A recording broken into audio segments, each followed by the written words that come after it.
So market research is where the rubber hits the road, and you really want to make sure you're not shortchanging this process, because this is really going to make or break whether or not your program is actually successful. So don't underestimate how much research you have to do. But again, like I said before, don't get caught in analysis paralysis. So there's a tension you oftentimes have to have in the market research section. So we're going to give you just a quick overview of good market research techniques for you to think about as you go through this process. So first of all, you've already done a lot of market research with your feasibility assessment, right? So you're actually already halfway towards where you need to be. The only other thing you really need to do is look for gaps. And so I'd encourage you to look at the business plan template and see where are some areas that you may want to supplement your research. You may want to, when you decide on the specific thing you want to do focus groups around that specific thing, or do additional secondary research.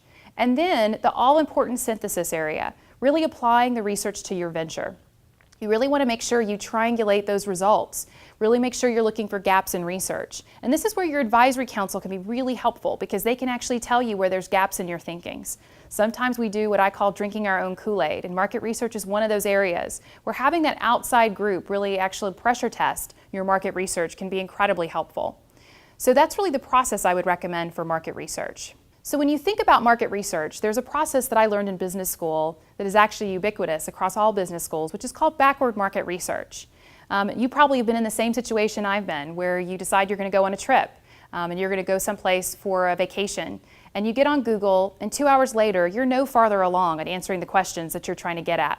You know, what are airplane prices, where should I go, etc. Well, so backward market research really helps you have that discipline and make sure that you're actually really thinking through what are the questions that I have to answer in order to be successful with this venture.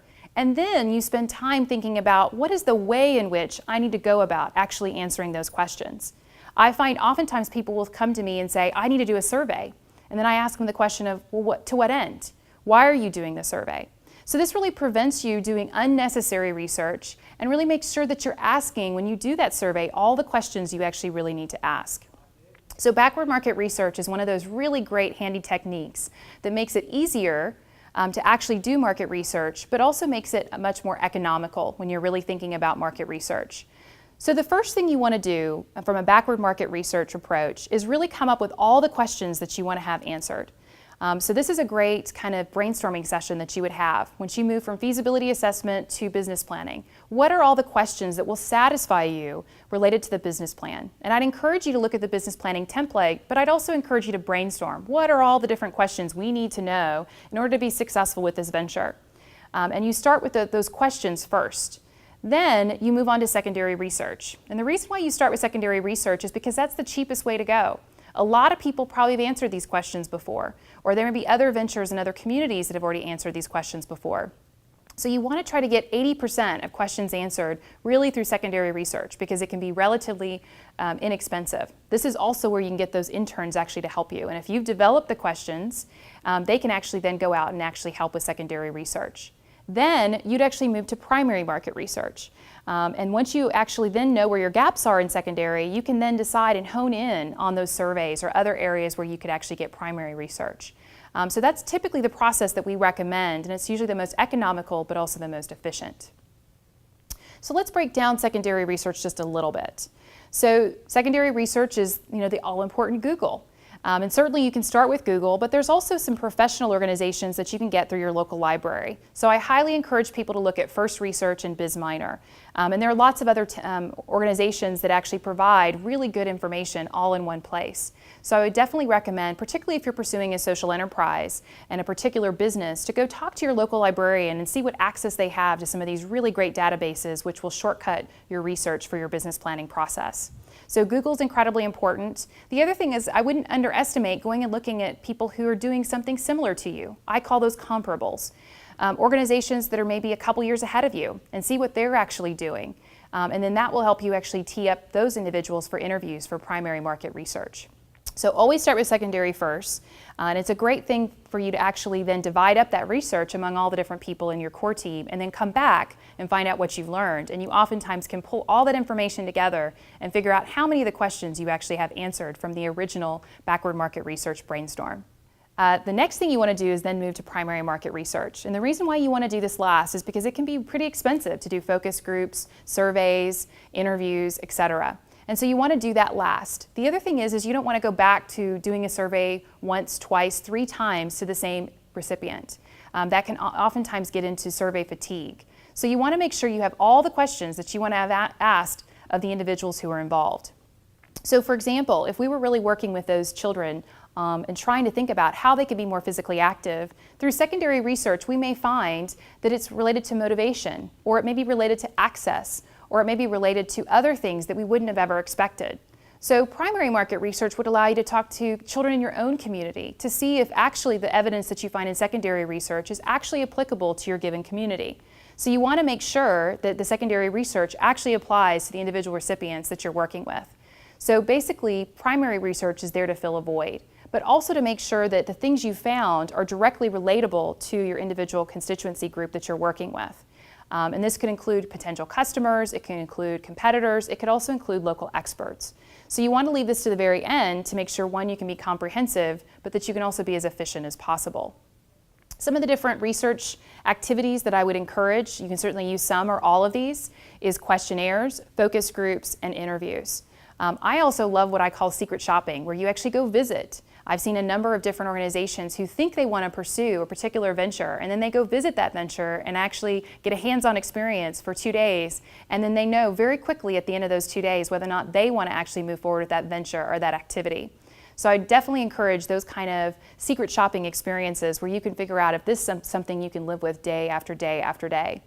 The other thing is conducting experiments. Oftentimes you may want to move forward with a program on physical activity for kids, but you may be able to give an opportunity to do an experiment to see would they actually engage in something like this. So let's say you were deciding you wanted to start classes. Maybe there's 40 classes that are the possibilities. Maybe offer one of the classes and just see what happens. And that intel is going to be really important going into the business planning process to see how do people like signing up. What are the typical ratios that they are looking for? What particular marketing slogans actually are interesting and motivate parents as well as children to pay attention? So you can find out a lot by experiments, also called pilots. So before you actually move completely forward with the actual business plan, you may want to do some piloting just to get a sense of whether or not there's really an appetite for what you're actually doing in your community. So now that you have the process, and now that you have the great market research, the writing should be a piece of cake. You really are just taking what you already know and putting it into the business plan. So it should be a very easy process to go section by section and do the writing. The good news is hopefully you have a team of people who are writing different sections. And so what we're going to do over the next couple of minutes is really go through each of those sections. And obviously you have the business planning template that you can look at in more detail, but I'm going to give you some highlights of some things that I think are important as you go through writing every section by section.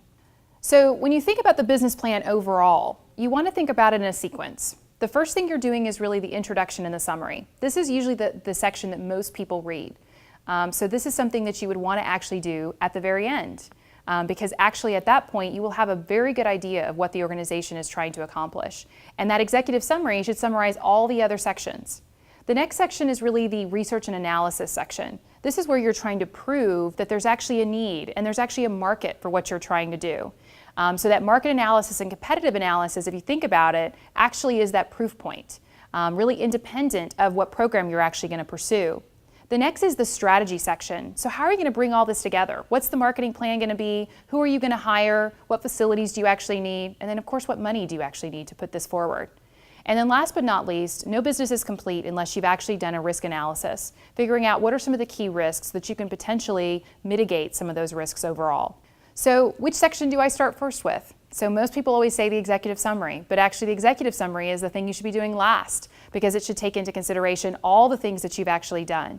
And I'll talk a little bit about how I write that section and some tips and tricks on that at the very end. So the section I do first is the key success and risk factors. And you would be asking yourself why. Well, to be honest, it's really more of a utilitarian thing. By the time you get to the last section, you're usually pretty wiped out. And this is a section that is incredibly important. It oftentimes will be the section that a lot of people will read, investors and others, to see whether or not you've really thought through all the potential ways this could be wildly successful or there's potential risk associated with it. And so it's important that you actually have this section and you spend time thinking about it. It's also an all-inclusive section in that you want to look at risk factors as well as success factors across the entire business plan. So this is a section that a lot of people, if you have a team that's working on it, should be contributing to. So what I do is I actually put it on a share drive or in a Dropbox and actually just start a blank document that says exactly what the section is supposed to include, and really task every single person who's writing, every time they come across something that could make it wildly successful or a risk factor, to come up with a list. Then at the very end, it's a very easy section to actually write because you already have a list of everything that people have actually come to think as success factors or risk factors, and you can actually make it very easy on yourself to do the writing side of it. You can even get an editor to help you with that process. So the thing with risk factors and success factors that is incredibly important is that you don't just think about positive and negative risks, but you also look at internal and external risks. So let's think about the physical activity idea.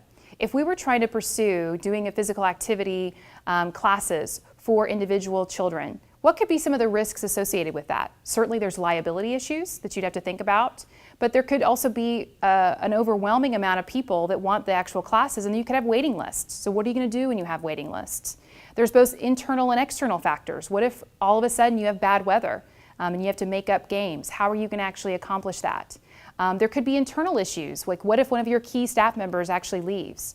So you want to look at all the different possibilities of things that could be key risk and success factors so that you can really think about and make sure you're planning for those things.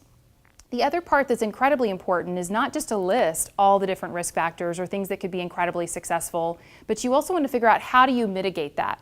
So for example, if you're concerned about liability with children, you may want to get some insurance, or you may want to do some training for your individual staff around how to keep children safe. Or if you're looking at the risk of losing someone internally, you could look at succession planning and basically come up with a succession plan for your organization so that if you do lose a key staff person, there's cross-training and individual people in the organization can step up and actually fill that void. So you can imagine if you're an investor and you're reading this section, you're going to be much more confident in the organization if they've actually thought through all these different parameters. So this is usually the section that I start with first, again with just a quick Word document on a shared drive or a Dropbox, and you just list out these things, and once you list those things out, then you can come back at the very end and you already have the information. It's just a matter of figuring out which are the most important ones to include and how you'd actually go about mitigating them. So that's the first section I encourage people to think about. So the next section after the risk section that you would do is probably the most important section of all, which is the venture description and goals. And this is probably the one that's going to go through multiple iterations. I think the top one I've ever seen is 13 different versions of this section. And that's perfectly fine because as you go throughout the business plan, this one might shift. It includes everything from what the venture idea is, what the mission is going to be, what the impact's going to be, and then also about the organization that's actually undertaking the venture. So you really want to make sure in reading this section that people are very clear about what the idea actually is, the impact that it's actually going to have, and that you're really the right organization to be pursuing it. And if you accomplish that, then you actually have accomplished a lot in this particular section. In this section, we wanted to do a couple of tutorials just to make sure you understand some of the specific things that this section actually requires. The first is value proposition, and it's probably a new term for you, but it's something that the business sector has been using for a while. But you can imagine that part of what our job is to create value for the customers, for our clients, the people we serve. And if we're not providing value, it's really hard to get to impact. So value proposition is something you want to think about. In the for-profit space, it's usually a simple and clear statement on what you're doing.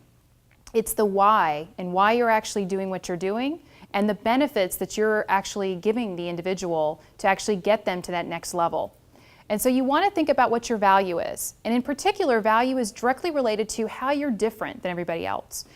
So why are you taking on this program? Why is this program going to be different than any other program that's been in the community? So your value proposition is incredibly important. And so it's important as you've gone through your market research, you did Lean Startup, to really figure out how are you going to be unique? How are you going to be different? How are you going to provide value to the community and those you serve? And that's a fundamental thing that actually cascades into every other thing that goes into the business plan. So I'd highly encourage you to spend time thinking about your value and the thing that you actually think is a distinctive advantage for your individual program to be more successful than ever before. The next, and this is something that you're probably more familiar with, and that's impact. As I oftentimes say, impact is the bottom line of the social sector. And we really want to make sure everything we're doing is impactful to the intended recipients.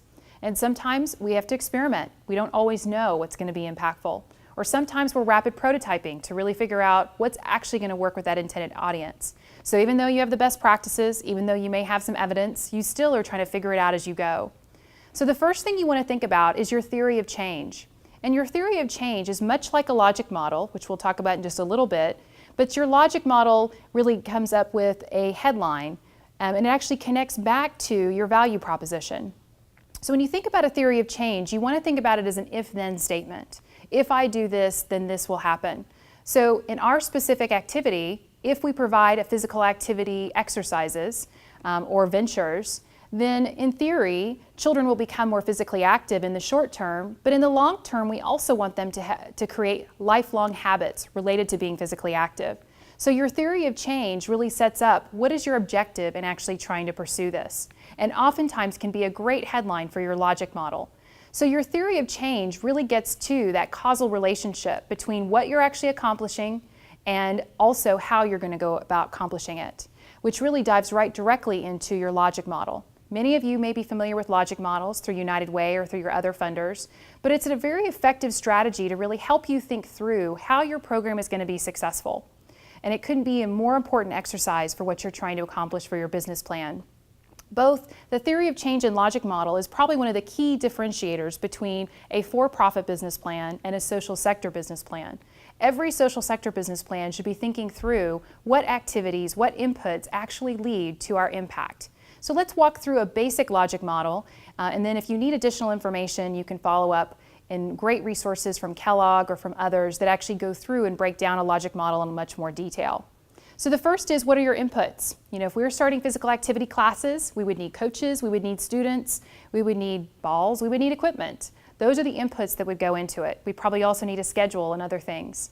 Then you want to think about the various activities. So it would be all the different classes that you would be giving. It would be a sign-up process so that people could sign up to be part of it. Maybe even an evaluation, because you're going to be evaluating what's going on.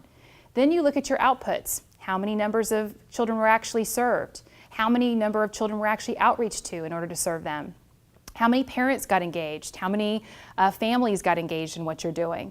And so outputs are actually just raw numbers that you actually put into this process and come as a result of this process.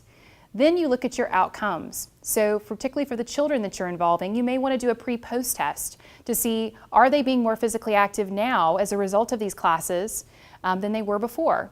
And you may want to follow up with them a couple months after the classes are being provided to see if that physical activity is continued.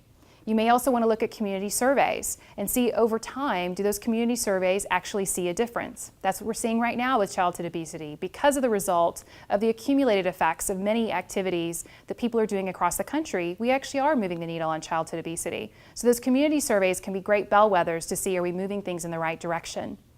And then you have the all-important impact.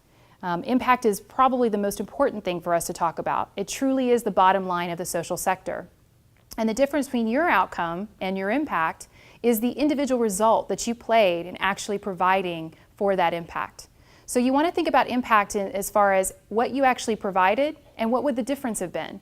So for example, if you're doing classes for students, you may want to actually look at students who didn't take the classes and see how physically active they were.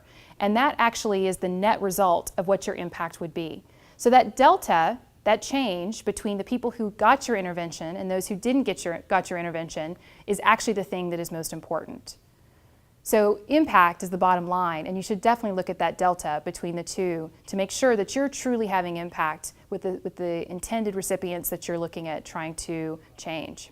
The next section is the market analysis, and then followed by that is the competitive analysis.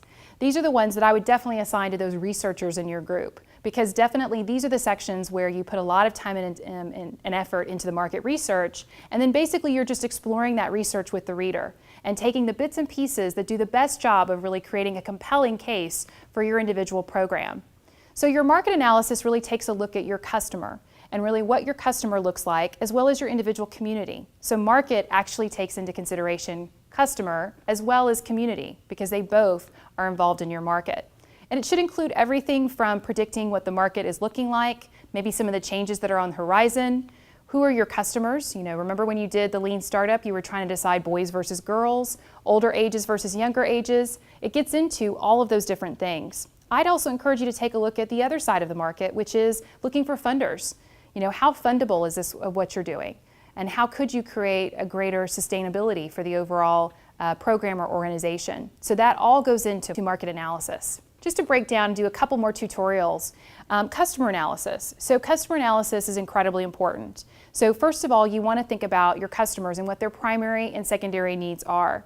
So let's think about parents as a customer of physical activity programs. What do you think their primary need is? Well, most likely, you want to actually talk to them when they're being realistic about what their primary need is. It's getting their kids physically active. It's getting them out of the house. It's getting them to, run off all their energy. I know that's what my sisters would say. Their secondary need is probably their physical activity and wanting to make sure their kids are healthy. And so you want to think about both of those things when you're doing your marketing. So really understanding your customer and what their motivations are. Then you may want to look at various segments. You may want to look at parents. You may want to look at single parents. You may want to look at different groups to really figure out what their needs are. You may have a need for girls versus boys that you may want to take a look at. What are the demographics that are associated with them? What is their usage? How physically active are they right now? What are some of their different patterns that they're involved with? What are they involved with currently in school? What are some things that they actually read? What are they watching on TV? And who do they actually want to emulate? So make sure that whatever messages you're actually giving out there actually are going to be not only communicated appropriately, but they're actually going to be received and they're going to act on those things. And then there's this fancy word called psychographics, which basically gets into their motivations as individuals. So you want to think about what's going on in their lives? What are some things that are going to motivate them to actually change their behavior? Are they more on Twitter? Are they more on Facebook? Those kind of things that are going to be important to making sure that whatever messages you put out there are going to be received and they're going to be acted upon. And then based on all of those, you may decide then there's certain targets that are going to be more successful with your program. Who can you best serve? Where is there growing demand? Where's there the highest need? Maybe where there's the strongest financials. You may find that a lot of boys are already finding sports clinics to be a part of, and maybe the growing area is actually with girls and trying to make sure they increase their physical activity as they get older and find that sport or that thing that they actually really love so they can be a lifelong advocate of health. So selecting a specific target may be something you want to do. I oftentimes find nonprofits will try to be all things to all people, and that's a big mistake. You want to actually work with a specific audience and make sure you're really good with that particular audience. And so unless you can blend the audiences and you can actually see that they're all the same, you may want to actually do one or two and do those one or two really well and actually be very successful with them. So segmentation gives you an opportunity to really figure out which segment can you be the most successful with. So now competitive analysis. So you may be thinking to yourself, we don't have competition. We actually do. In the nonprofit space, we actually have lots of competitors. And competition is something that you should probably rethink when it comes to the nature of competition. But in this section, you really want to think through what is the competitive environment? Who are your direct competitors? Who are your indirect competitors? And what do they offer that may be similar or different than what you offer? To make sure, again, you're creating that compelling value proposition. This analysis goes directly into value proposition because it can tell you exactly how you're different than other individuals. So just a quick tutorial on competition. You do want to do some competitive analysis and really figure out how does it fit in the overall market? What causes people to not act on what you're actually doing? And then again, where is your advantage so that can lead to your value proposition? So make sure you're really looking at the competitors. This is where that secret shopping may come in, and you may want to go look at other competitors and make sure you fully understand their value proposition and how your value proposition may be different. So even if you aren't really competing and you're actually working together, you may want to figure out what are the other alternatives that people can actually do. So to that end, there's different terminology you need to think about. There certainly are direct competitors. If I was doing a sporting clinic, some direct competitors may be the YMCA or the school where they could actually go to provide those clinics. But don't underestimate the indirect competitors. Sometimes our biggest competition is not those people who are obvious. In fact, one of my favorite stories from business school that I heard about was when Dave Thomas came back and spoke to the Duke student population. And he asked them a very obvious question, but got a very interesting result. He asked them, who is my biggest competitor? And Dave Thomas, of course, is the CEO of Wendy's. And of course, everybody in the audience, MBAs included, said McDonald's or Burger King. And he actually said, no, those are not my biggest competitors. And when you know it, he actually said the biggest competition is your mom. That the mother's actually cooking at home was his biggest competitor. And that was actually what he was most concerned about, is people starting to eat at home. And so there may be some competition that you're not thinking about. So people who've decided not to be physically active, or people who can't get transportation in order to actually participate in your programs, or may not be able to get childcare to participate. So you may want to look at other barriers that actually create some competition to people actually moving forward with your idea. The other thing you may want to think about is distant competitors.